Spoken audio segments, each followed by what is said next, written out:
El esófago es un tubo muscular a través del cual pasan los alimentos desde la faringe hasta el estómago.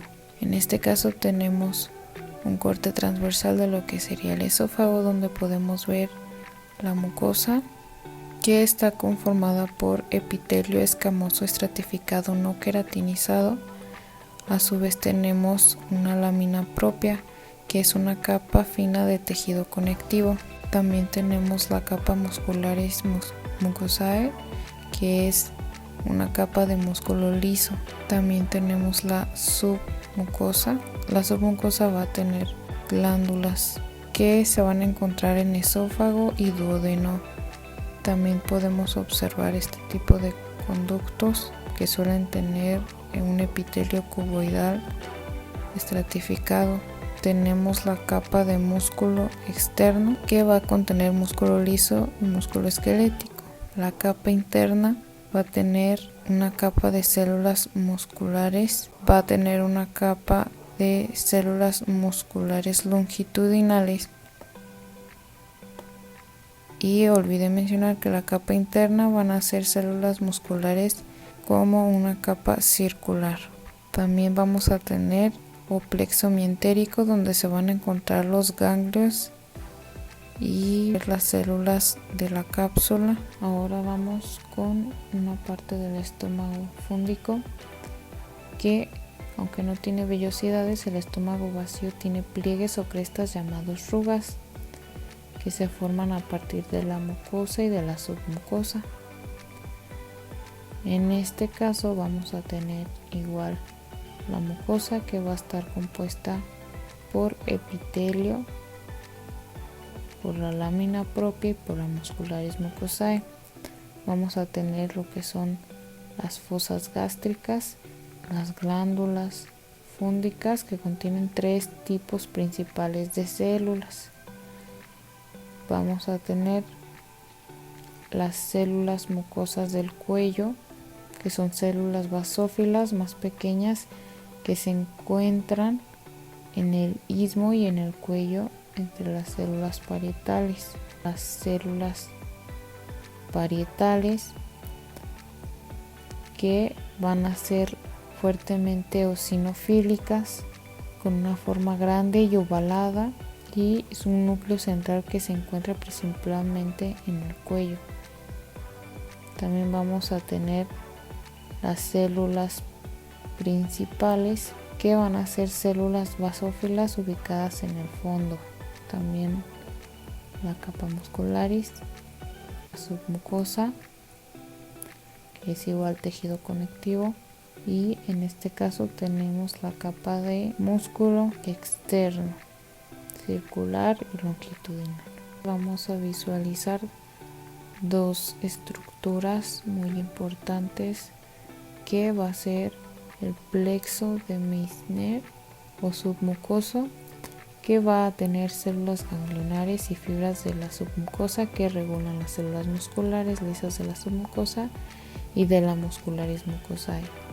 También vamos a poder visualizar lo que es el plexo de Auerbach o mientérico, células ganglionares y fibras entre las capas de la muscular externa que regulan su contracción. Ahora tenemos a un corte transversal del duodeno, que va a estar compuesto por las 4 capas características del tracto gastrointestinal, que va a ser la mucosa, que vamos a poder observar sus vellosidades, que van a ser proyecciones altas y delgadas en forma de dedos, que se van a extender hacia el interior del lumen. Vamos a tener las células absorbentes o los enterocitos, que son las células columnares. También vamos a tener la presencia de criptas, que son las glándulas intestinales que se encuentran en la base de estas vellosidades. También vamos a tener a la muscularis, vamos a tener a la submucosa, que va a estar solo en el esófago y duodeno, que va a contener las glándulas. que son las glándulas de Brunner que secretan moco alcalino. También tenemos la capa de músculo externo con sus dos capas ortogonales de músculo liso, circular interna y longitudinal externa. Ahora vamos con el intestino delgado, pero ahora con yeyuno, que es esta sección. Tenemos la mucosa, que igual va a tener sus vellosidades o proyecciones altas, donde van a ver las células viejas que se desprenden hacia el lumen. Vamos a tener las células absorbentes o los enterocitos, que son las células columnares simples. Vamos a tener células caliciformes o células con núcleos basales que secretan moco. Vamos a tener lo que son las criptas, que son las glándulas intestinales, que van a tener las células de Paneth, que son células fuertemente eosinofílicas en las criptas. Vamos a tener también lámina propia, que va a ser el tejido conectivo. Vamos a tener la capa muscularis, lámina propia muscularis, y vamos a tener la submucosa, y vamos a tener el plexo submucoso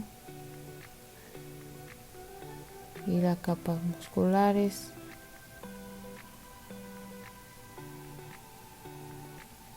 y el plexo mientérico, que se va a encontrar entre ambas capas musculares. Ahora, en cuanto a ilio, que es el último lugar donde se absorben la mayoría de los nutrientes, vamos a tener este corte transversal y vamos a ver sus diferencias con las otras partes del intestino delgado. Tenemos la mucosa, que al igual que en las otras partes del intestino va a tener sus vellosidades, que dijimos que eran estas partes que van a conectar hacia el interior del lumen, que van a tener sus células absorbentes o enterocitos, que vamos a tener las criptas. También vamos a tener lo que son las placas de Peyer, que es tejido linfoide que se encuentra en la pared intestinal.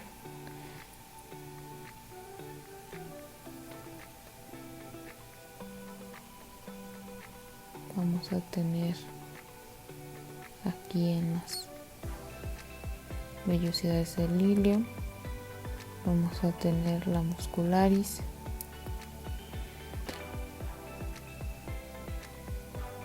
vamos a tener la submucosa y vamos a tener la parte del músculo externo, que son dos capas ortogonales de músculo liso, circular interna, longitudinal externo. Ahora vamos con el colon, que va a ser la reabsorción de líquidos y electrolitos y la eliminación de los alimentos no digeridos. En este caso, el colon va a estar compuesto por las 4 capas. Sin embargo, no hay vellosidades ni pliegues circulares y las células caliciformes se vuelven más frecuentes. Vamos a tener lo que es la mucosa, que va a ser un epitelio con células absorbentes, los enterocitos columnares con bordes de cepillo. Vamos a tener las criptas, que son las glándulas tubulares rectas. Vamos a tener la lámina propia, que va a estar abundante de las secreciones y se van a formar Se pueden observar células, linfocitos, eosinófilos, macrófagos. En algunas ocasiones vamos a tener la muscularis, vamos a tener la parte de la submucosa que va a tener tejido conectivo denso y regular, el plexo submucoso, la capa muscular interna y externa, y también vamos a tener nuestro plexo mientérico, la capa longitudinal exterior del músculo. En el hígado existen dos formas de organizar su estructura: el lobulillo hepático y el acino.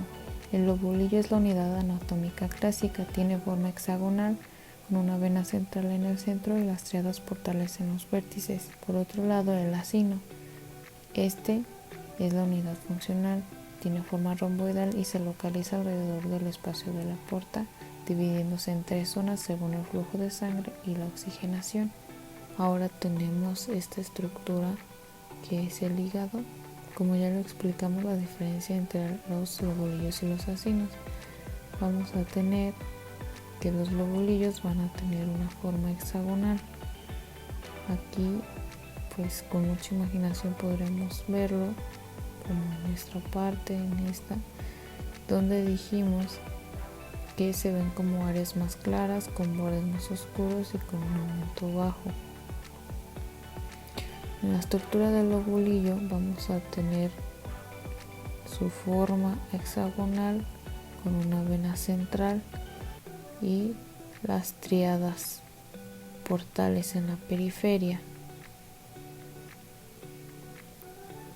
En la vena central es una vínula grande. En el centro del lobulillo vamos a tener los hepatocitos con placas anastomosadas de una sola célula de espesor que irradian hacia fuera de la vínula central, separadas por capilares sinusoidales sostenidas por fibras, y algunas tienen lipofuscino, que es esta coloración o pigmento. Ahora vamos a irnos con la triada portal, donde vamos a tener las arteriolas, la vénula, y también vamos a tener la presencia de los conductos biliares. Los conductos biliares van a estar revestidos por un epitelio cuboidal simple. Por último tenemos el páncreas endocrino, que es una glándula mixta, exócrina y endocrina, y aproximadamente el 95% está compuesta por células exócrinas que secretan enzimas digestivas en el duodeno. En este caso también vamos a tener la presencia de los acinos, y pues vamos a tener las típicas islas o islotes de Langerhans. En este caso vamos a tener la señalización de estos islotes. Aquí tenemos un islote. Por acá podemos visualizar un segundo islote de Langerhans, un tercer islote de Langerhans. Aquí lo podemos visualizar. Y el cuarto, que es una pequeña sección. Y pues las células endócrinas, que se presentan como cordones irregulares rodeados de capilares fenestrados.